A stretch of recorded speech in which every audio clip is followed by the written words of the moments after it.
और हमारा घर से जाना हो तो हमारे बच्चे कहाँ जाएंगे, रोड पे बैठाएंगे क्या? ये पीसफुल है, वॉकिंग भी है, मॉर्निंग आके वॉकिंग भी कर सकते हैं, सब कर सकते हैं, कोई प्रॉब्लम नहीं है.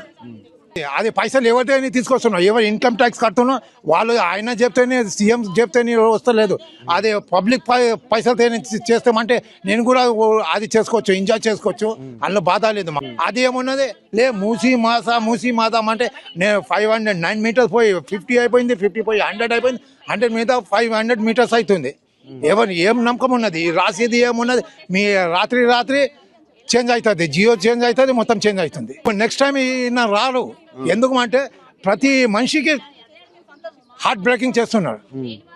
గత ప్రభుత్వం ఇలా చేసింది, మరి ఈ ప్రభుత్వం అలా చేస్తా ఉంటుంది. ఎందుకు అంటే ఏ రోజు ఎవరు కానీ ఇప్పుడు నెక్స్ట్ టైం రాడు. త్రూఅవుట్ సిటీ, త్రూఅవుట్ ఇండియాలో రాడు. ఎందుకంటే ఇది ఎక్కడితేనే అంతవరకు పోతుంది. భాయ్ నువ్వు డెవలప్ మాకు లేదు, నువ్వు డెవలప్ చేయి, సుందరం చేయి, ఏది చేయి. ఆల్రెడీ 2 గాంధీ బొమ్మ ఉన్నది, ఇంకోటి బొమ్మ ఎందుకు తీసుకొస్తున్నారు? అది ట్యాంక్ బండ్ దగ్గర కూర్చోపెట్టు.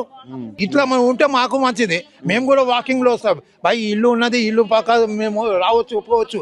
అది ఇప్పుడు ఎందుకు భాయ్ మా ఇది 50 కోట్లు ఇస్తా, ఎవరి పైసలు ఉన్నది అది మా పైసలు, మేము ట్యాక్స్ కడితే మా పైసలతో నువ్వు రాజ్యం చేస్తున్నాం.